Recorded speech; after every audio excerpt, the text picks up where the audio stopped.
Thursday, April 2nd. You're watching the Hammer Daily here on the Hammer Betting Network, presented by our good friends over at FanDuel. I'm your host, Jay Cooper, alongside my producer for the next hour and a bit, Mike Bennett, working his way behind the boards, keeping everything nice and smooth. Guys, we've got a great show for you today as I quickly adjust my headphones because they're falling off my big head. Great show for you today. GStack George, batting leadoff. Can't wait to talk to him. We got a little bit of UFL stuff. You guys have been clamoring for it. Mr. Peanut Butter's been like super tight to the chest with his UFL stuff. He talked up his UFL game all off season. Between the college football and the UFL, he's like, I'm so good at UFL, blah, blah, blah. Comes on, doesn't ever want to talk about it. What the heck are we doing? So you know what? Talked to Alex, said, people want UFL. George is going to come on, talk us through the UFL. Plus, we're going to talk some NFL draft. There's a couple markets posted on FanDuel. Player to be selected, first overall, second overall, third overall. We're gonna pass the first overall market. I think Fernando Mendoza is probably going first overall. But there's other markets that I want to talk about, including team to draft Ty Simpson. We're gonna talk about some markets that aren't posted yet, but we should keep an eye on because I want to debate George about Carnell Tate and Mekhi Lemon for the first wide receiver off the board. I think I'm going to make a pretty good case as to why. Depending on the price, obviously, you should bet Mekhi Lemon. First wide receiver off the board. Then after that, we got the dudes coming on Edgerick overtime.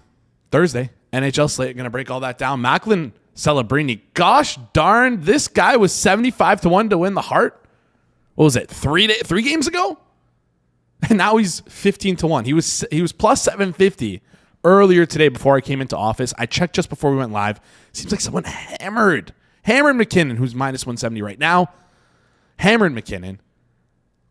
And Macklin's thus moved to 15-1. So very interesting stuff going on there with that market. It's funny because, like, first of all, anybody with eyes knew that Macklin Celebrini was going to be a great player. Absolutely. Even good friend of the show, Alex Moretto, who's going to be on Edgerick Overtime, wrote in his article, I believe it was in November or December, in the Hammer newsletter, which if you haven't seen or haven't checked out, check out the Hammer newsletter. Wrote in his article, 200-1, 100-1, you could find Macklin Celebrini to win the Hart. But it's funny, there was a tweet that came out in November from, I don't know if it's good friend of the show, but good adversary of the show, Jay Fresh. He said, neither Celebrini nor Bedard has come anywhere close to establishing themselves as a generational player. Simmer down. Simmer down on Macklin Celebrini. Really? Really? This came in November. And you guys could think I'm dunking on him, and then that's not fair because, it was early on. But anybody with chat, you can tell me if I'm wrong about this. Anybody with eyes could have seen that Macklin Celebrini coming into this year was going to be a generational player, especially with the way he started here. There was no signs of him ever slowing down whatsoever. It's pretty ridiculous to tweet out something like that. And you know what bothers me the most? Is that he's going to say he was right about this because at the time he wasn't a generational player, and now he is. But you know what? I'm sick and tired of it. Turn on the goddamn tape. Watch the goddamn game. You would know within a second that this guy was going to be absolutely incredible. Now, he may not win the Hart this year. It might be Nathan McKinnon's. It might be Nikita Kucherov.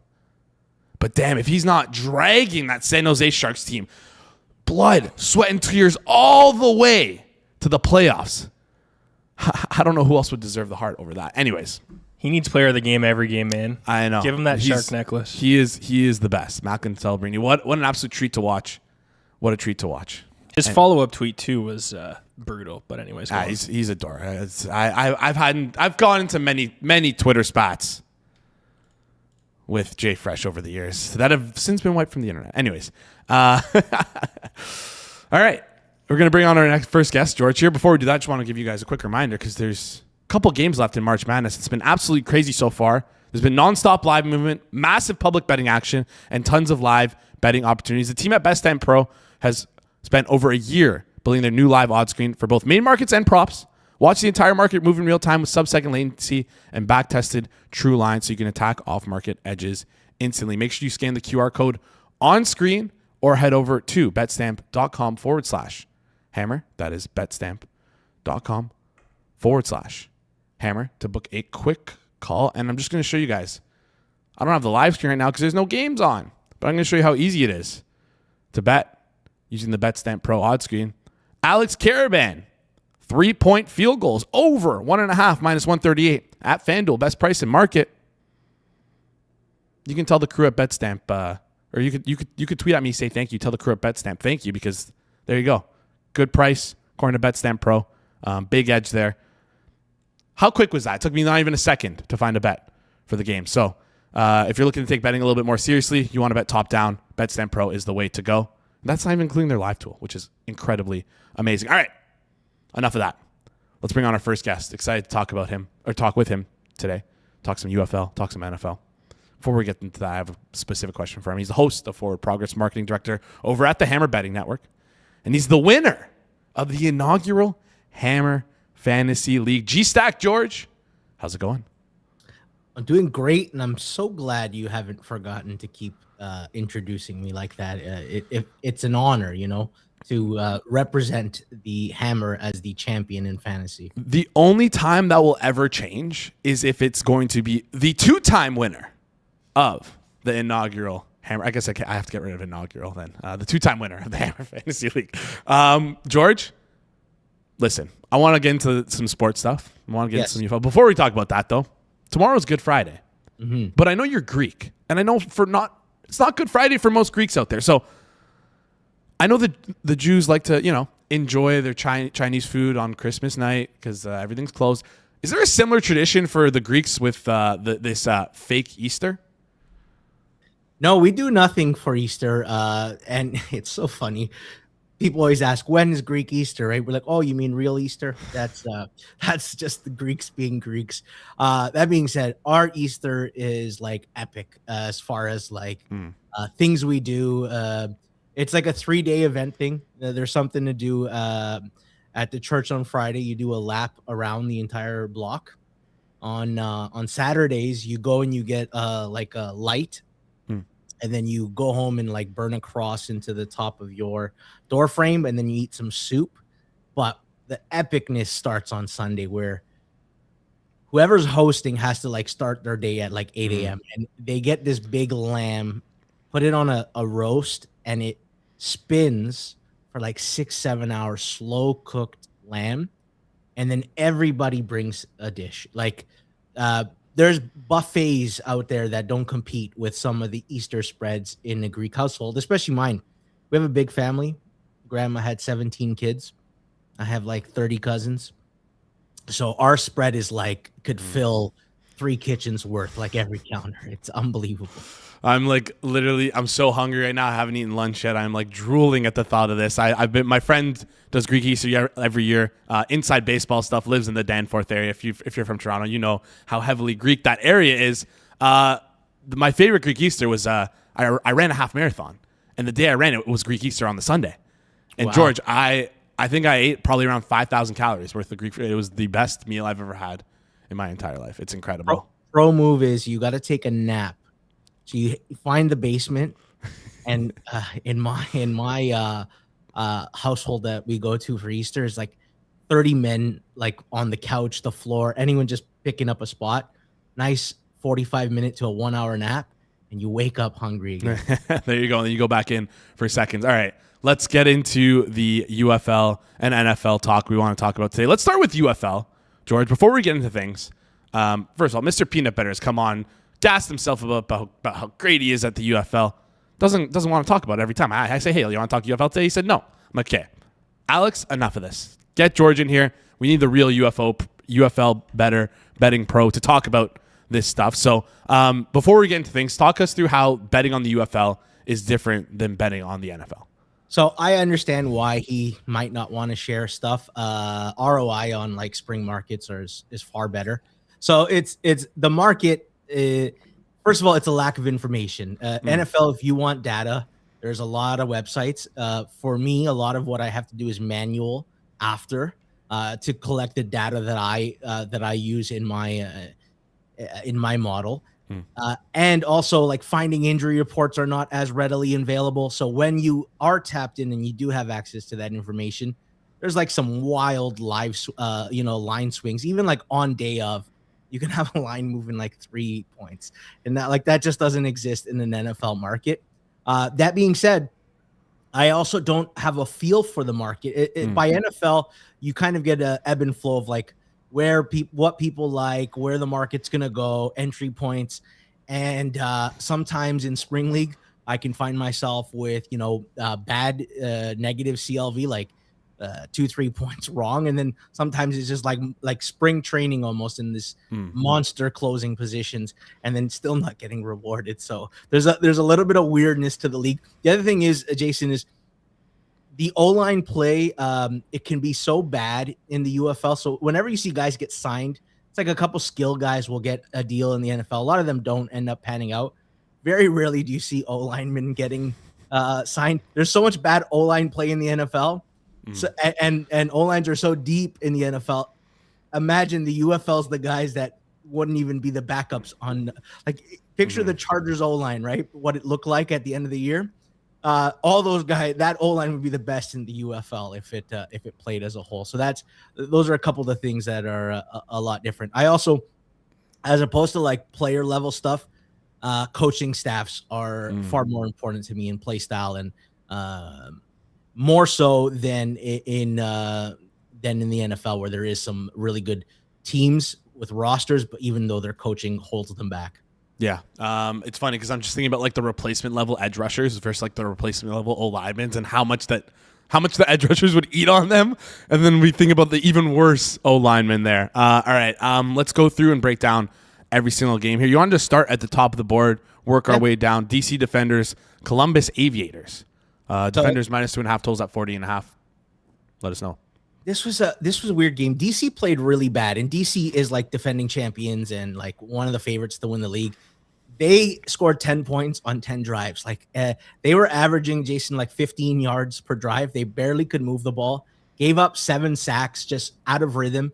Now, no, my question is, do I tax them, or is it more that St. Louis has a very good defense? And if you take the evidence of like DC was in the championship game and like Teamu threw for 400 yards, I want to really credit St. Louis as opposed to taxing DC so much. So that's early season. You got to figure out when there's outlier scores, who should get taxed on that result, right? Usually it's a little bit of both, but more so than not, it's like you want to credit one side more than the other. For me, I'm not taxing DC as much. I thought Columbus ran the ball well. They lost to a very underrated Orlando Storm team, but like they have major concerns defensively. Like they got torched defensively. That being said, I'm not too far off on the line. I actually think if I had to lean aside, it'd be Columbus, but too thin. It's too thin to make a play for me here. This is more gathering more information on both teams. All right, let's gather that information as the time ticks on. Louisville Kings against the Orlando Storm. Storm minus 3.5, totals at 40.5. Just quickly, anything you noticed differently in terms of like totals? Is this like similar year over year? Just with the with the new kicking rule, I thought maybe we could see an increase in like the average total of a game. Just teams maybe being more aggressive with the introduction of these new rules. Have you noticed anything or not really? So the problem is, Jason, it's the O-line play, right? So even if the yards are there, finishing drives are difficult. A lot of teams will get into the red zone and not come away with a touchdown. That's just a part of like in the red zone, you need an O-line that can A, hold up if you're trying to run the ball in, or B, just hold up because you're throwing into tight windows, right? With a condensed secondary in the red zone. That being said, like Louisville moved the ball well, 15 yards per drive, just didn't come away with enough points. They outgained their opponent on a play-by-play basis, lost on the final drive last week, Matt Corral drive. They also had the weirdest they had the weirdest play discrepancy from last week, Orlando. 21 fewer plays than their opponent, but were only outgained by 50 yards. Like false score. Sorry, this was Louisville. Orlando, best offense last week on a play-per-play basis. Second in points per drive, only to Dallas, who was like the only team that scored into the 30s. I see two very good offenses and two very questionable defenses. I like Anthony Becht. He was always the St. Louis Battlehawks coach, ends up going to Orlando. He's like, for NFL fans who don't watch UFL, he's like the Dan Campbell of the UFL. Bite the kneecaps off. Yeah. That being said, the Louisville has a really good offense, and Chris Redmond is a first-time coach there. I actually like the over 40.5. There are some 40s out there, so obviously line shot, but even at 40.5, I actually like the over in this game. All right, over 40.5 in this game at minus 110 at FanDuel. Kings versus the Storm. Birmingham Stallions against the Houston Gamblers. Stallions minus 7.5. Is it normal to see this big of a spread in the UFL game, or is it just like one of the best teams versus one of the worst? Totals at 44.5. What are your thoughts on this game? So it's two parts. Birmingham was like 3-time defending champion, didn't win last year. And then Houston got killed by Dallas, right? That was the one blowout game. But here's something that's interesting to note. Houston's quarterback, Nolan Henderson, was brutal. Like, picture the first 4 drives, Jason, a pick 6, interception, 2 3-and-outs. By the time they went to their backup, Hunter Deckers, the game was already done. He looked good, though. I liked how he looked. That being said, Birmingham, remember the team that got all the – tell me if you actually recognize these names, because this is – normally most people don't recognize UFL names. Matt Corral, the quarterback, was in the NFL. Snoop Connor, Tyrion Davis-Price, Justin Ross, John Ross, Laviska Shenault. I know you, who's a fantasy guy, probably owned Laviska Shenault. Anthony McFarland Jr. as well. Yeah. They have some good names, some good playmakers. That being said, I think it is overreaction. I think Birmingham has a reputation as being a top team, but they did need a last drive to win the game, and Houston got blown out. That being said, listen, I don't know that Houston's good. I think they may be one of the worst teams in the league, but I can't get to 7. I can't get to 7.5.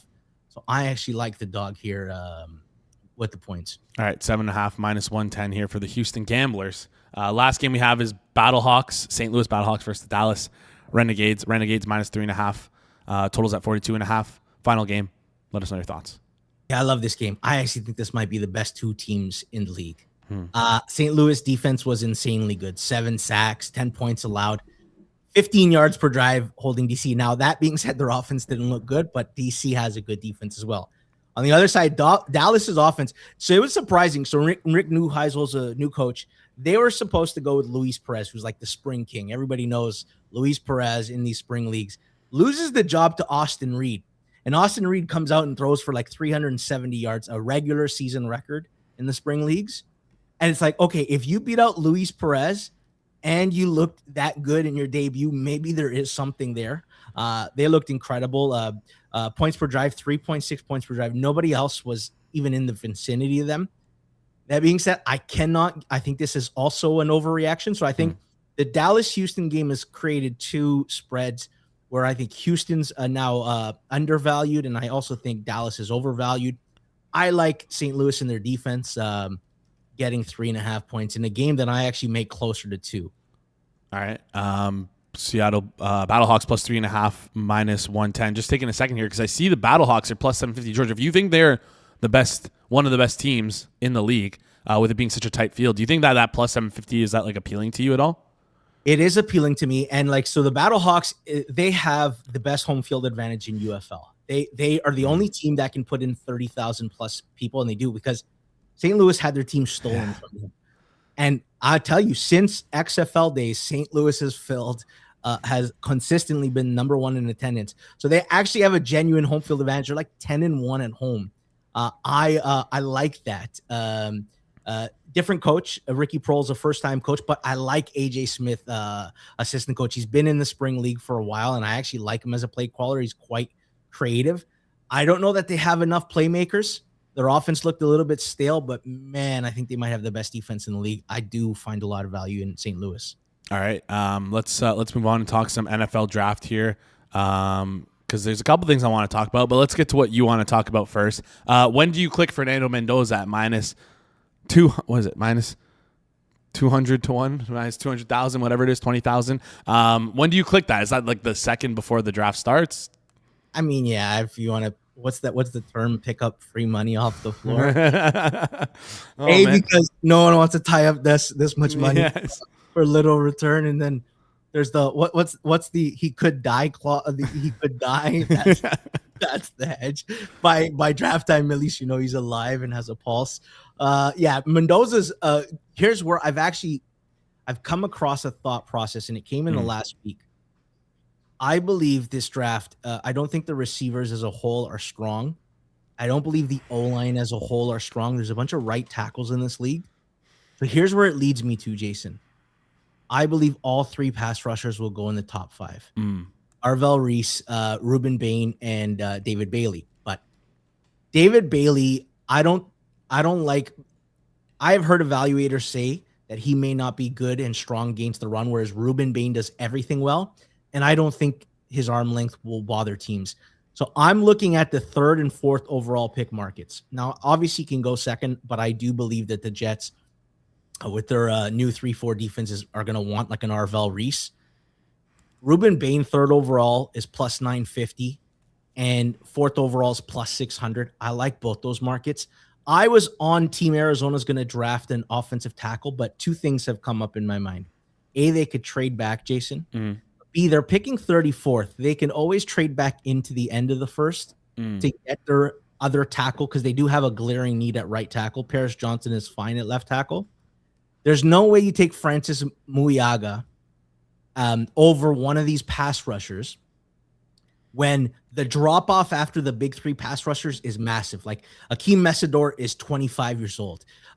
Cassius Howell has even shorter arms, like the second shortest arms in 30 years of tracking data.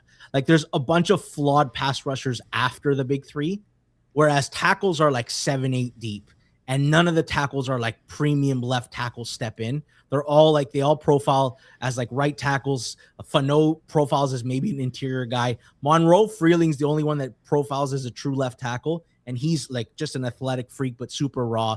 Do not think he's going 3rd overall. So I have warmed up to the fact that it's going to be the pass rushers will fly in the first 5 picks. And I even think Messidor might get in the top 12. Dallas might look at him at 12, but yeah, I've come across this thought in the last few days that Ruben Bain is now undervalued.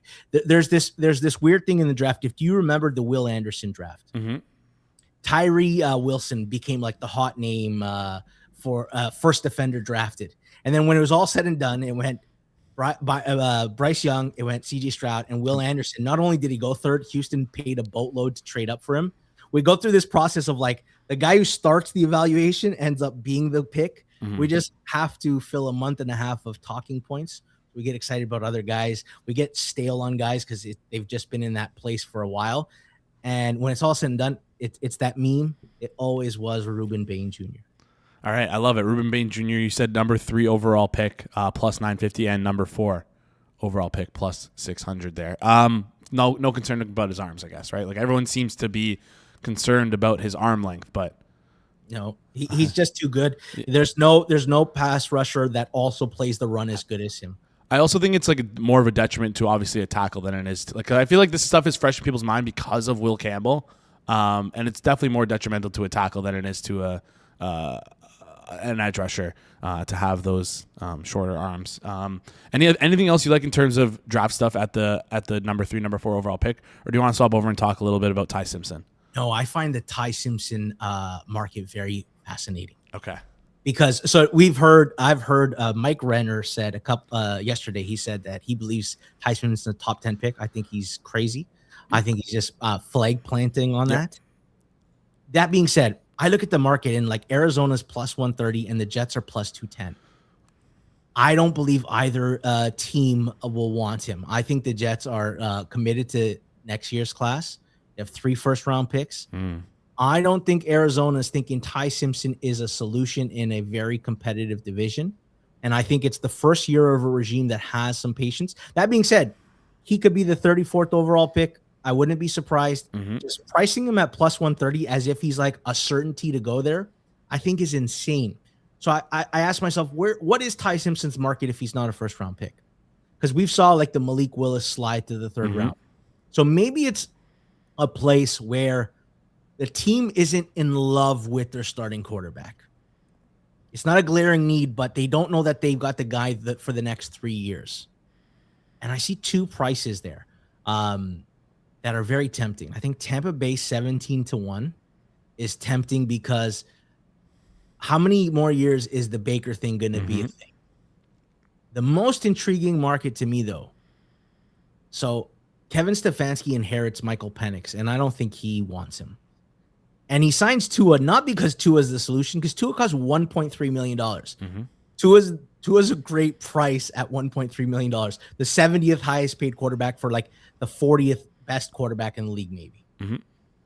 If they're sitting at 48 and Ty Simpson has fallen, maybe they might think this is our chance to get our guy of the future. And they're not bad enough, Jason, to bottom out for 2027 draft class. This might be their solution for the potential long term while also having a short term QB battle. Yeah, it could be interesting there. The Falcons at 33-1, and you mentioned the Bucks at 17-1. Both interesting choices. We've seen. Listen, we don't know if that was Stefanski or the GM of the Browns who took a stab on 2 quarterbacks last year in the draft, but obviously Stefanski maybe had some influence on the value of, even though you have quarterbacks in your building, it's still valuable to draft quarterbacks in that second round who you think might still be valuable, even if they're just backup quarterbacks. Because again, it's a mystery box. They could be great, and if they're not, you go and you take a shot at them again. You bring up a great point. He went through the problem of never finding his guy in Cleveland. And it cost him his job. Are you sure that he wants to waste an entire year with only Tua and Penix? Yeah. I'm with you. And here, all we're doing is, Jason, it's not that this is going to win. Like, he could be a Steeler. He could be a number of teams. We're pricing an uncertain market, but it's being priced as if Arizona and the Jets are a certainty. And I disagree with that position of the market right now. Yeah, you're telling me there's a greater than, 60% chance that Arizona or New York takes them? I feel like that's got to be wrong. I'm with you. Yeah, I am with you. Yeah, I love that. These are all great points. You're also like the whole discourse around Ty Simpson. Like, I'm not going to say he could be like. There's a world where he's drafted in the top 10, but that doesn't make him a top 10 pick. The only reason why he would be drafted in the top 10 is because he's a quarterback, and I think that's like so missed in the conversation about all this stuff, which is like really annoying. It's like people trying to flag plant his talent. It's like, no, it's just like some team might be desperate enough to take a swing on a quarterback and just pray that, like you said, he's good enough. So we've seen it many times before with quarterbacks. Who in the top 10 needs a quarterback, and then who is so desperate that they want Ty Simpson that they're trading up? Yeah. I can't get I can see a world where he falls to 21 and Pittsburgh has a decision to make. But I don't know that anybody's banging the table for Ty Simpson. All right. You can check out more of George's mock drafts on the Forward Progress Twitter account. You tweet them out there. Also, check out some. I assume you guys are going to be dumping out some draft content in the upcoming month with the draft less than 4 weeks away on the Forward Progress YouTube channel. Excited for that. Probably going to do a watch along too. I can't wait for that as well. We learned when some of the draft markets will be populated on FanDuel, so we're going to have a nice draft betting show. That'll be sweet. A mock draft show where several creators are drafting, and you want to be a part of that? Yeah, I'm going to take Makai Lemon first overall, obviously. Jason could be the commissioner.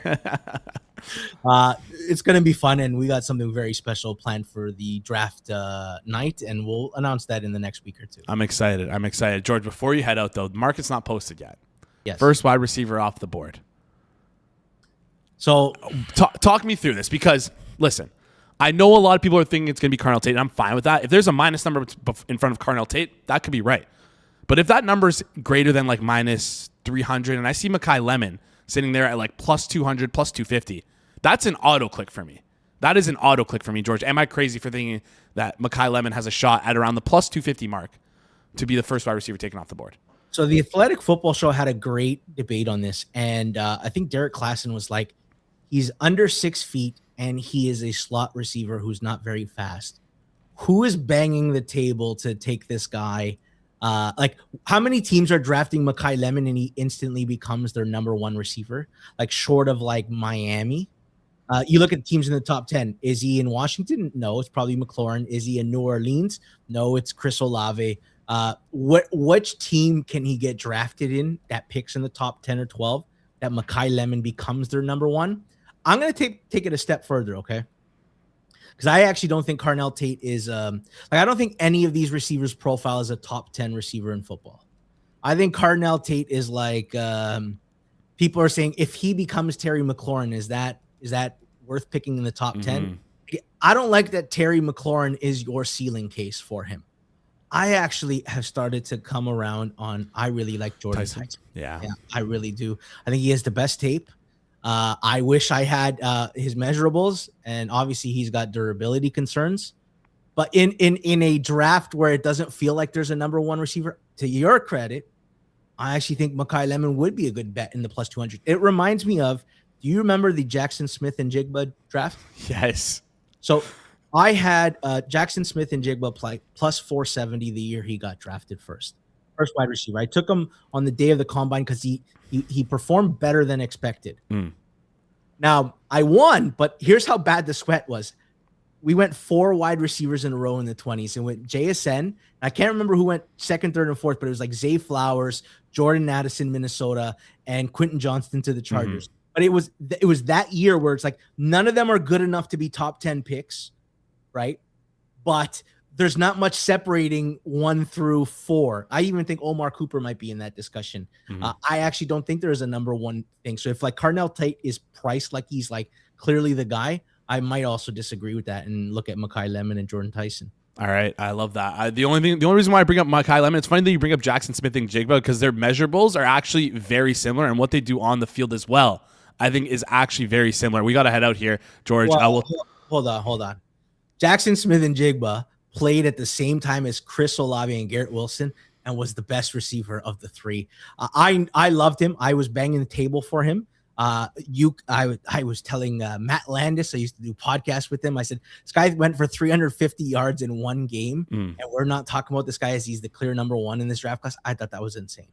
All right, fair enough, George. Fair enough. I'm not saying that they're the same player. I'm just saying they win the same way. They're the same size. They run the same. They're similar height profile, similar arm length, similar 40 time. Like get open the same way. I think they're on field fast versus like 40-yard dash fast, which I think is maybe the trend. I agree with you. A lot of these slot guys are quicker than fast. It's straight line speed, but sometimes all you need to do is be quicker than fast. That's true. All right, George, appreciate you joining the show. We went a little bit long. Apologies to the Edgework guys. George, we'll talk a little bit more about Mekhi Lemon and Cardinal Tate and this whole debate on another day. Appreciate you. We'll chat soon. Enjoy your long weekend. Take care, my friend. Great stuff there from George. As always, I'm sorry. Edgework guys are like shaking their fist at me in the background. I'm sorry, guys. Going a little bit long here. Before we get into Edgework, though, quickly, do us a favor, smash the like button. I never asked you guys. Haven't been doing a great job at that. We're super low on the likes. We got to do that. We got to bring that up. Before we bring on the Edgework guys, though, this NBA season on FanDuel, it's all about the boosts because game day means your chance to boost your bet and make every play pay off. That's right. All customers get a profit boost tonight. So every bucket counts a little bit more. Pace is fast. The game never stops. And with FanDuel, you got more ways to make every win even bigger. So lock in your best, boost your odds, and make every night count with FanDuel, an official sports betting partner of the NBA. Head over to FanDuel.com/forwardprogress to get started. Must be 21 plus and present in select states for Kansas and affiliates, Kansas Casino, or 18 plus and present in DC, Kentucky, or Wyoming. Opt-in required. Bonus issue is not withdrawable profit boost token. Gambling problem? Call 1-800-GAMBLER or visit FanDuel.com/RG. Call 1-888-789-7777 or visit ccpg.org/Giant Connecticut. Visit mdgamblinghelp.org in Maryland. Hope it's here. Visit gamblinghelplinema.org or call 1-800-750-5050 for 24/7 support in Massachusetts. Or call 1-877-8-HOPE-NY or text HOPE-NY in New York. All right. Edgework guys coming on in just a second. Before that, just bring up the likes a little bit more. Do a huge favor. Bring up those likes. Please, guys. Thank you. All right. Alex Moretto, So Money. Let's dive into things right away here. Let's get into Edgework, praying that So Money's mic is not muted. Let's just cut to the chase here. 2 days ago, talked about the heart race. Just hit the mic. 2 days ago, we talked about the heart race. There he is. There he is. We had a poll in the chat. Who should win the heart? Nathan McKinnon, Nikita Kucherov, or other? We disrespected Macklin Celebrini. Currently 15-1. You're shaking your head. You don't think Macklin Celebrini has a shot? Really? Okay. Let's get into this right now. Then Macklin Celebrini right now 15-1. Someone must have clicked him pretty hard at FanDuel because he was plus 750. Someone must have clicked McKinnon pretty hard at FanDuel because he was plus 750 Macklin Celebrini before the show started. 15-1 right now. Alex, you're shaking your head. You have 100-1 in pocket. You wrote about it in the newsletter. Macklin Celebrini. You don't want him to win the heart? 200-1. I have 200-1 in pocket. I would love for him to win the heart.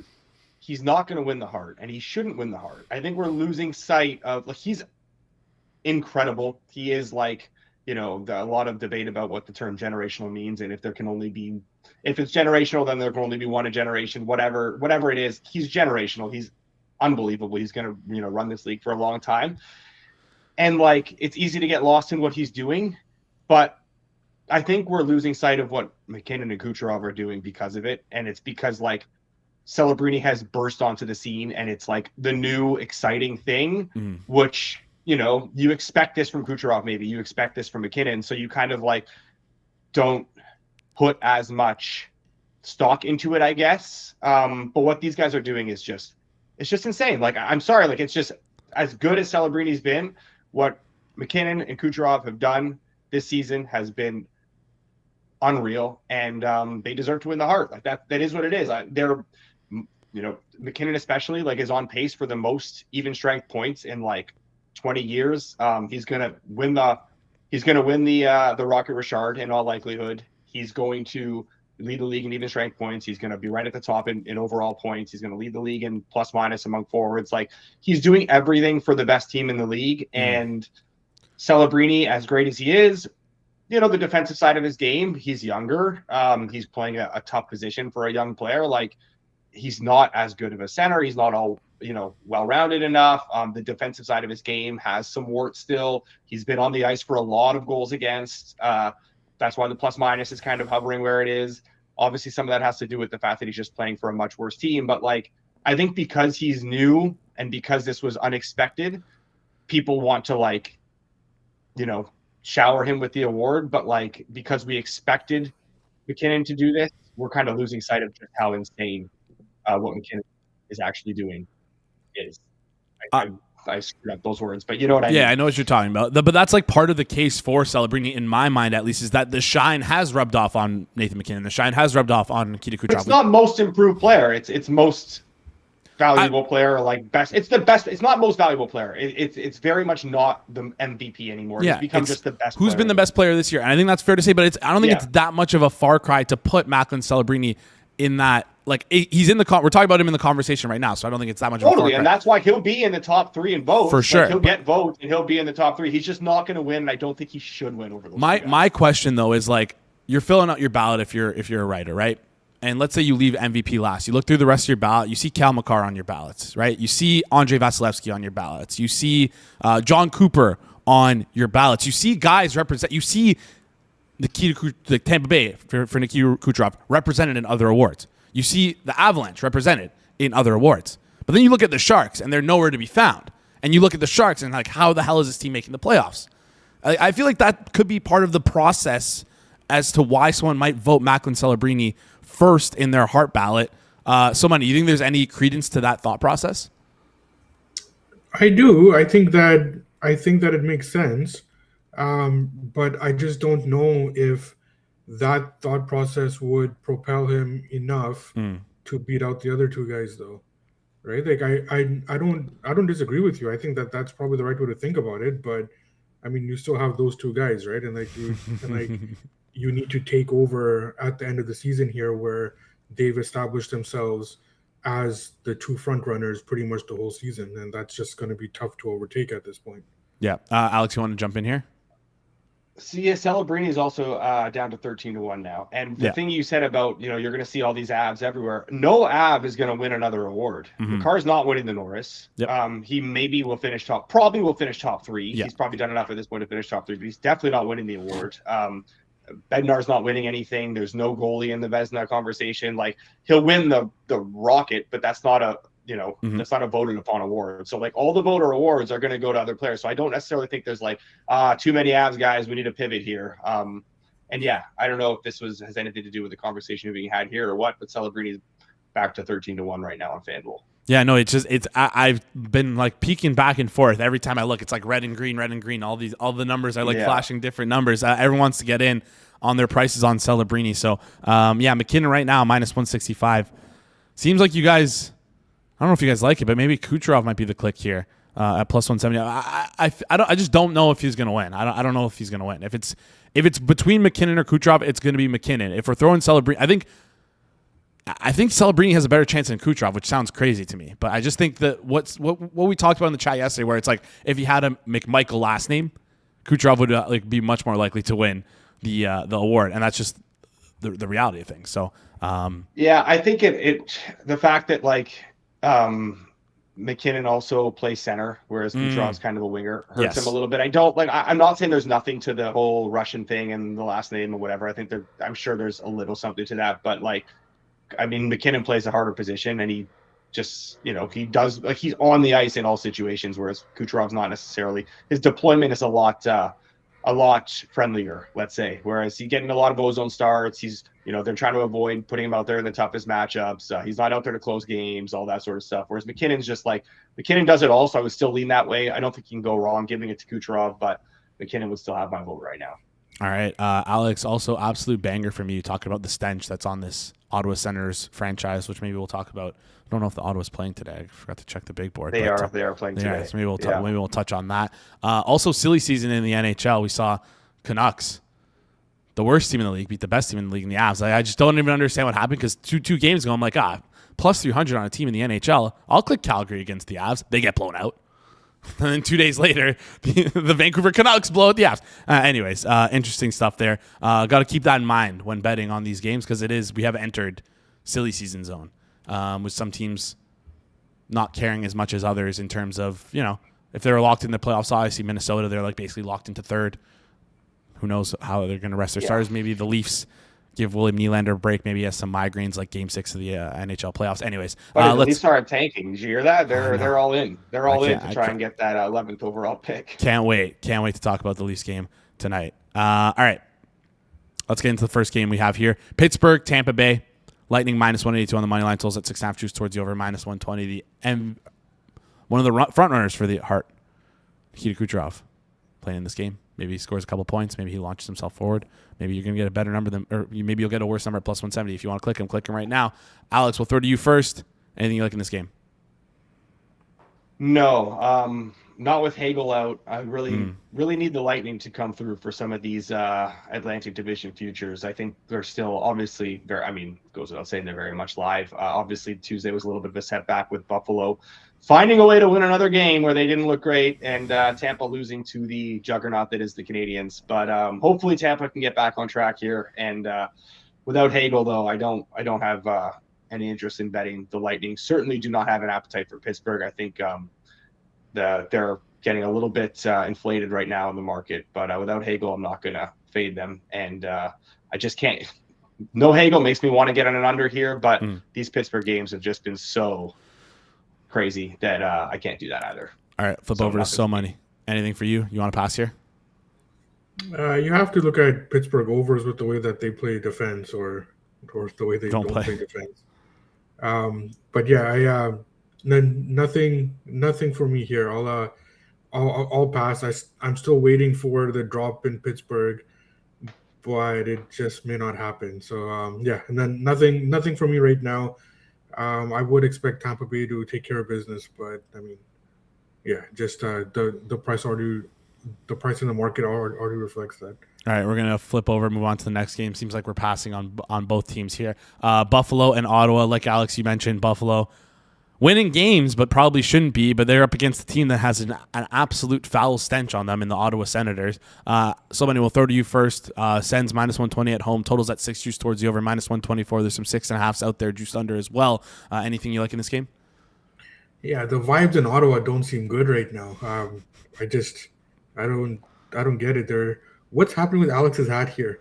I don't know. He's like running. Oh, he's switching hats. I was trying to do it. Mike kept putting me back on screen. I wanted to do a little bit where every time you came back, I had a different color hat on because you said I only had one hat, and then Mike's just like, "Oh, let me get this on screen." I'm like, "Okay, well." You got to coordinate that with him. Sorry for pushing buttons. You got to coordinate that with him. It's okay. So Money, keep it going here. It's just anyways. Yeah, it's just there's not good things coming out of Ottawa's camp right now, and I think you can still get Buffalo plus money. I did bet Buffalo. I think that we're past the point of expecting Buffalo to not lose these kind of games anymore this year. So Buffalo at plus money. I think it's I think it's good. I think there's other issues happening in Ottawa right now. Plus 106 right there out there, best price in market, but the plus 100 is pretty damn good over at FanDuel on the Buffalo Sabres. Alex, you agree with this one? Buffalo Sabres plus 100? I didn't bet it, but I do agree with it. Certainly not betting the Sens right now. And I'm worried about the big thing I'm worried about in this game. So there's two things I'm obviously Ottawa is a tough team to back right now. Like you have to really be confident that something's not, in disarray there. And I don't know how you can be confident in that right now. But like Buffalo, no Sam Carrick tonight. They're a really bad face-off team to begin with, and he is their best face-off guy. Ottawa's like one of the best face-off teams in the league. So like there is like a big disadvantage to the Sabres there. Obviously a little bit in the weeds and stuff, but like that is kind of significant. Can you expect Ottawa to bounce back? I don't see why you would. They certainly can. They're a talented team, but like something is just off there. So I wouldn't fault anyone for clicking Buffalo. Maybe some like hidden value there as well with things going off the rails for the Sens team. Tkachuk and Ullmark don't even talk to the media this morning either. Like just a bunch of losers over there. I don't understand what's going on. It's so pathetic. Like the Ullmark stuff, like I don't know if there's more to it. Like I don't want to comment too much on that. Yeah. Like I think it's kind of a joke that he didn't play the other day, and he's able to be right back out there. Nothing too serious going on, can't be. But then like for Tkachuk, the stuff that comes out on his podcast, like he's such a moron. Like that guy is so dumb. They're so You're dumb. like the captain of the team. You're like, and this is like the third time you've had either yourself or like whatever your foot in your mouth. Like that fucking podcast. Why would you has even been release nothing it? but problems for Ottawa. Yeah. I don't understand how he's that stupid. Like he straight up, like he is just a moron. It makes no sense to me. Like you can watch it. It's not live. Like you understand what's being said. You understand how that's going to be perceived. Like I don't understand how you can go along with that, kind of just laugh like, oh, okay. You can tell they got a little uncomfortable and tried to move past it. It's like, well, you don't have to put it out now. You can edit that out. Like it's like almost, I think he's honestly, I think Tkachuk is done with Ottawa. I think he's done with the team. I think he's done with the city. Like I would say, like I would be shocked if he was in a Sens jersey in October next season. I would be shocked. So here's the crazy part: is if you're the Sens, you just kind of play hardball and say, give us that first round pick that you have this year, Florida, and you can go take Brady Tkachuk because you know Matthew's going to be pushing for that. That would make me sick.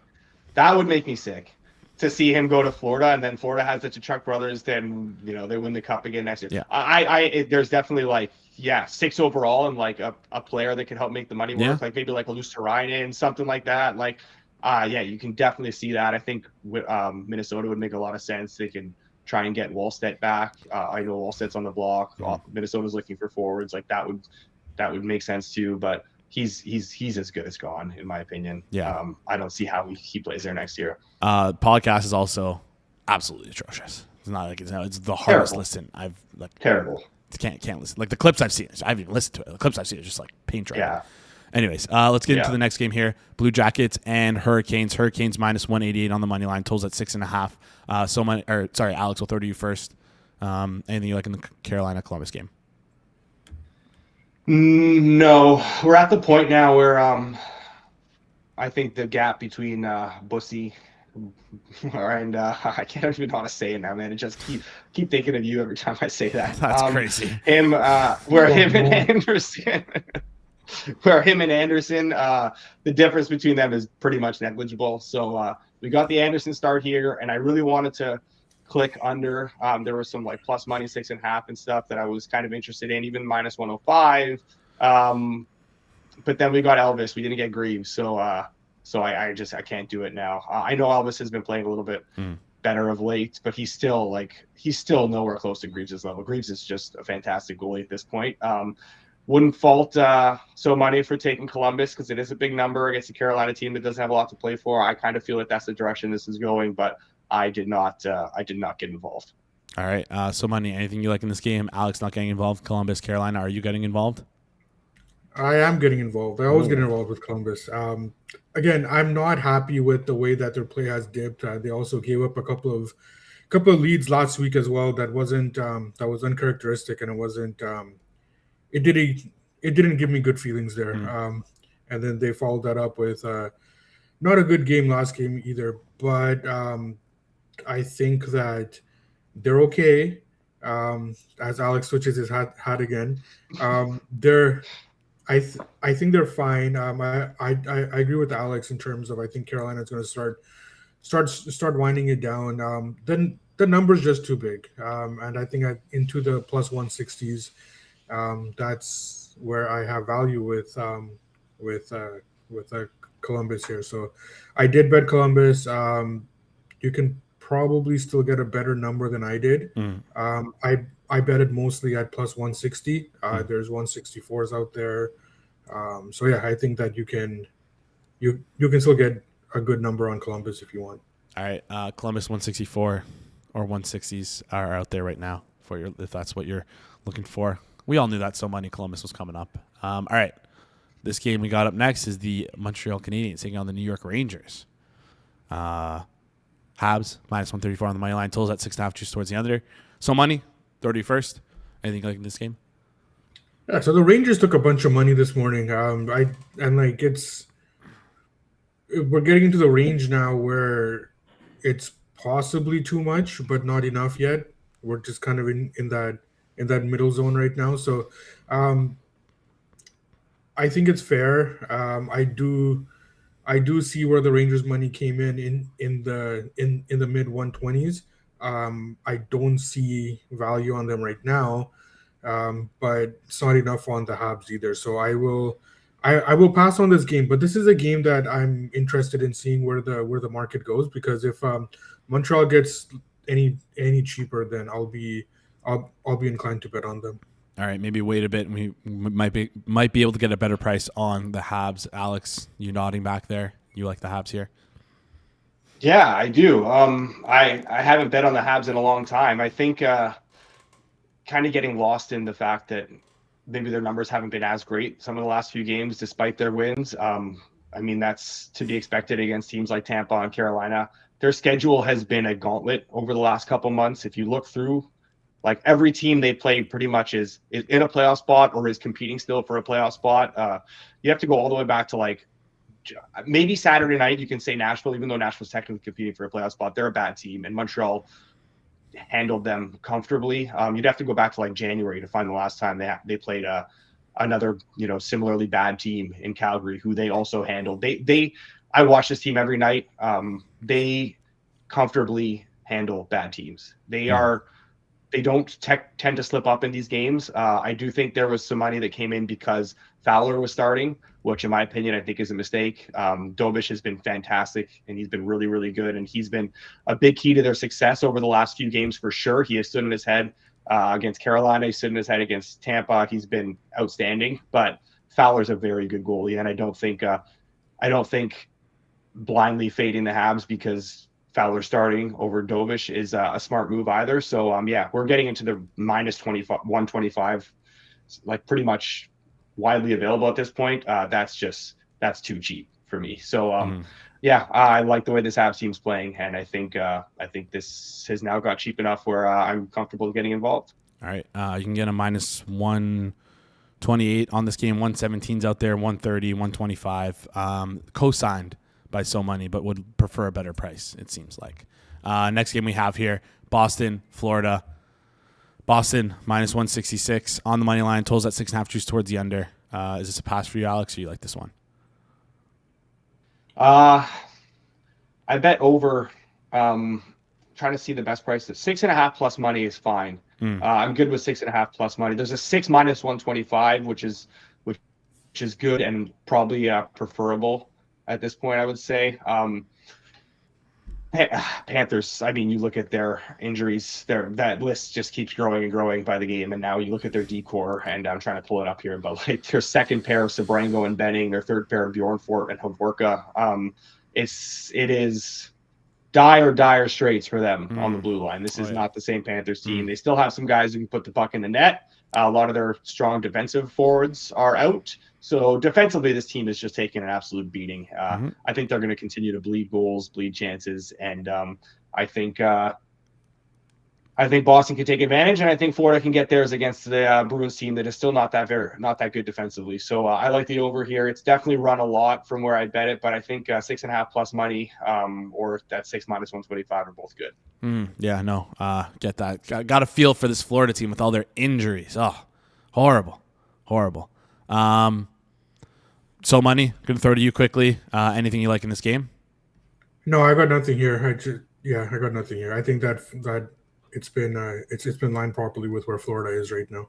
All right, let's flip over to the next game here. We got Detroit and Philadelphia. Detroit minus pick 'em here on FanDuel, 110 both sides. Totals at 6, juice towards the under, minus 122. So money, we'll throw to you. Anything you like?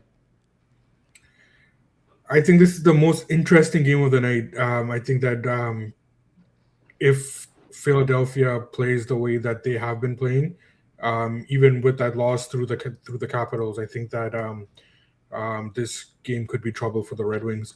I'm going to pass on it right now as Alex changes his hat again.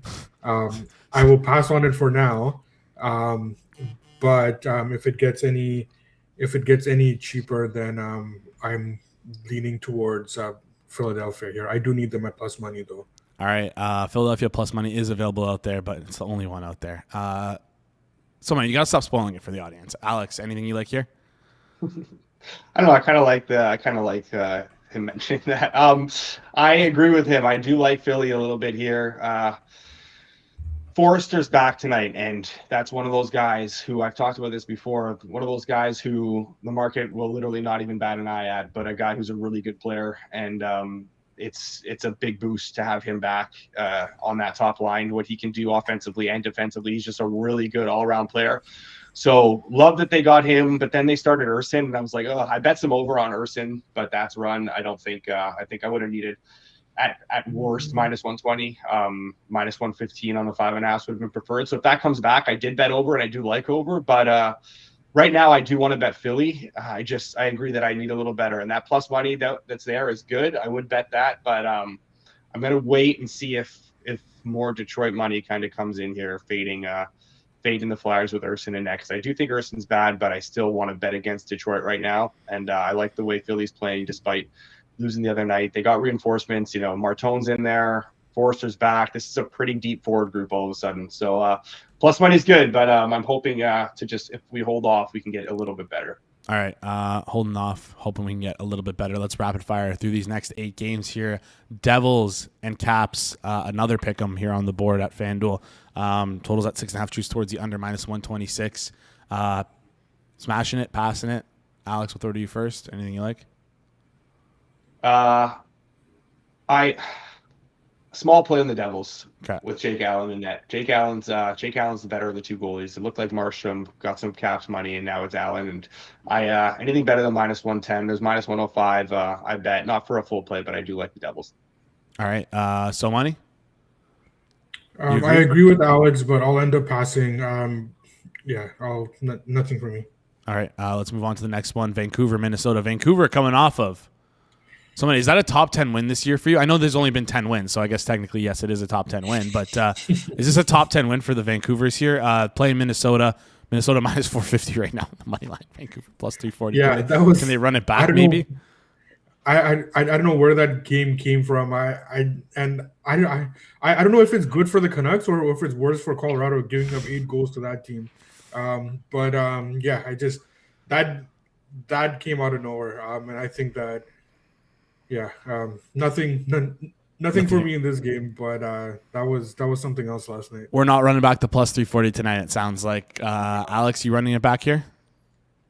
I got nothing in this game. All I right. had under 6.5 plus money last night in Colorado, Vancouver. So that was a great bet. That was gone in the first period. All right. Not running that back. Yep. All right. Winnipeg, Dallas.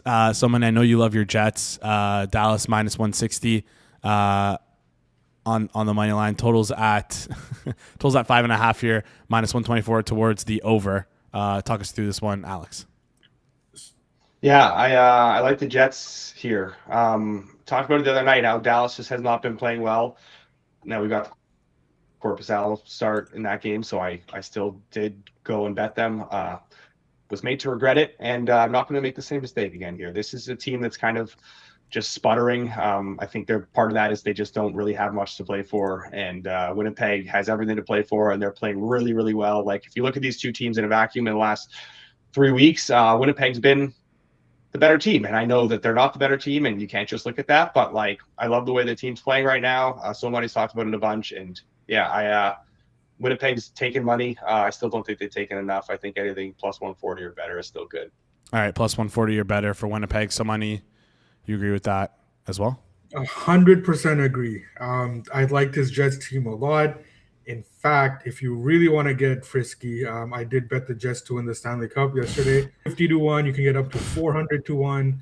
I like this team a lot.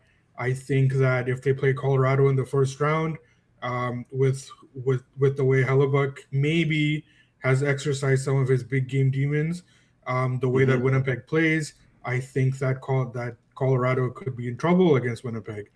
But we're getting ahead of ourselves. I do like the Jets. I bet them today, and I like them moving forward. I really, really like this team.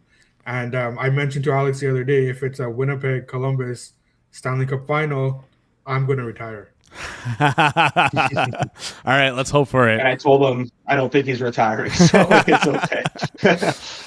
All right, let's go through. We got 5 games left, rapid fire style. If you guys are out, just say you're out. Chicago, Edmonton minus 210 on the money line. Totals at 6.5, juice towards the over minus 114. So money. Oh, Alex. Under if Knight is confirmed. If we get Spencer Knight, I'll be betting the under. All right, under if Knight is confirmed. Next game we got here, Toronto, San Jose. Can we just skip this one? Hopefully, let's just sit everyone out and click the Sharks minus 120 and let's have some fun, make some money. We don't know if the Leafs are going to do that though. Totals at 6.5 minus 112. Alex. I'm out. If it gets a bit better on the Leafs, we can get like plus 115. I'll bet the Leafs. You're a crazy person. So money. Anything you like?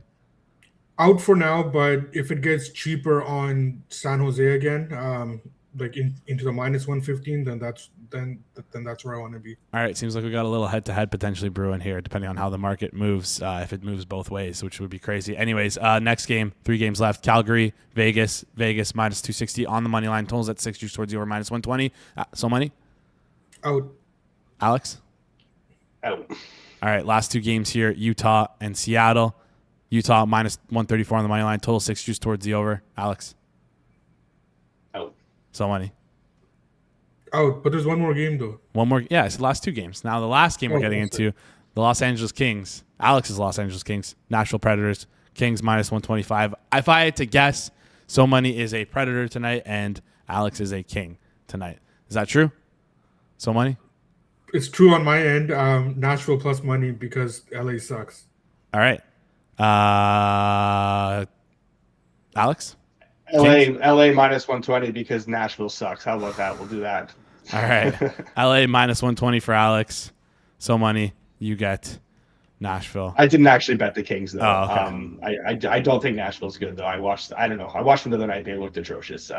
Kings on a back-to-back though. Not interested in laying that. All right. Sounds good. Appreciate you guys. Let's quickly run through everything we got here. Buffalo plus 100, Columbus Blue Jackets plus 155, Winnipeg plus 140, and Nashville plus 104. Alex with the crazy hat stack going on here. Alex, you like Montreal minus 128, Boston, Florida over 6.5 plus 100, and the Kings. Let's make it small at minus 120. Sure. All right. Before we head out, it's silly season. How do you guys handle betting on the NHL during silly season? You just kind of let things fire and hope for the best?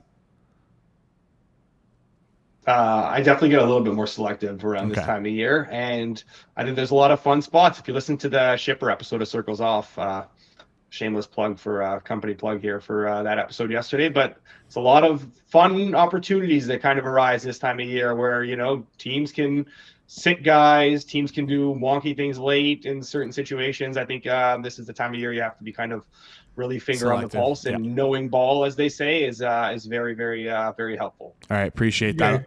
Yeah, go ahead.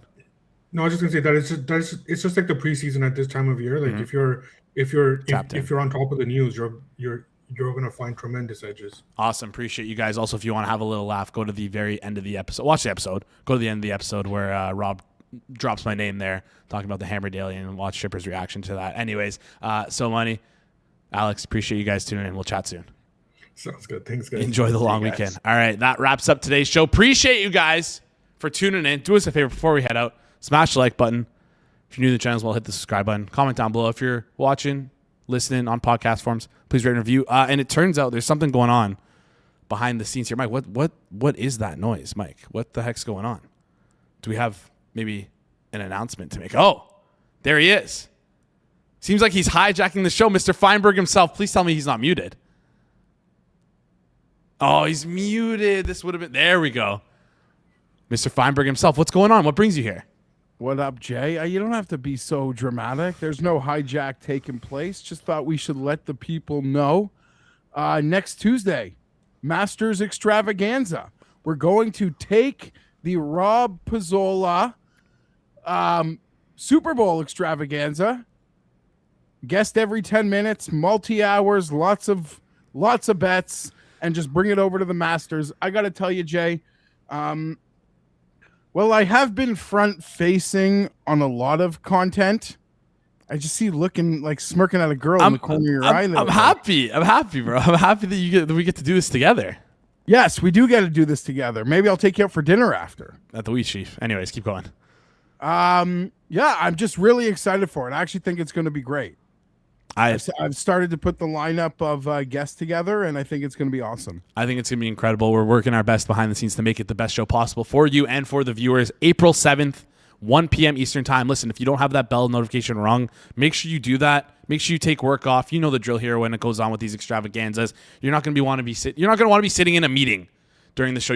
It's appointment to it. You're going to want to be there live for the show. It's going to be, how long do you think it's going to go, Jeff? Is it around, do we have a length? 3 hours-ish, 2 hours-ish? We could be hitting 4 hours. Oh my goodness, I am so damn excited. I got to remember to pack. Are you excited? Yeah, of course I am. Do I not look excited? I don't know. You got to stay at the office. We're all going to be here. Anytime I get to spend with you, Jeff, is good times. It's good times. But no, it should be good. Like I'll tease. Like we're obviously gonna have we're gonna have a lot of fun in that 4 hours, but we got it's not just my nonsense. Golden Pants, Rufus Peabody, so a lot of a couple top shelf caps. So even if you're not here for me or any of the silliness that ensues, I think there will be people for everyone. I think I'm pretty excited about it, Jay. It's obviously Masters Week. This is sort of the time where, the dad's got to start being proactive. Oh, yeah. I love it. Proactive. You can't find yourself on the heels and be reactive. I know a lot of dads, though, they'll agree to something, April 12th. Yeah, sure, honey, whatever you say. And then you find out, oh, that's Masters Sunday, and you promise to take Timmy and Sarah to the birthday party. Uh-oh. Sorry, pal. It's all right. The Masters Extravaganza will be a reminder that this weekend all bets will be on, but all bets are off if you're doing anything other than watching the Masters. Jeff, appreciate you coming in, breaking this news, but sharing the excitement. Reminder, April 7th, 1 p.m. Eastern time. Here we go, Jay. April 7th, 1 to 4 p.m. Never know. We'll see. Maybe I'll even keep you there a little longer. I don't mind. I'm probably going to have to pee, though. That's fine. That's where I come in. Yeah, that's where you come in. We'll see. There could be a guest I like enough that I you got to talk for 90 seconds. Pizzola, I feel like, doesn't even go piss. He does. And that's when I come in. Okay. Yeah. Got it. Yeah. So, April 7th, 1 o'clock is our starting time, Jay. We're going to go all through the afternoon. Guest after guest after guest after guest. Favorite prop bet, talking the Masters from any angle that they want. Any angle.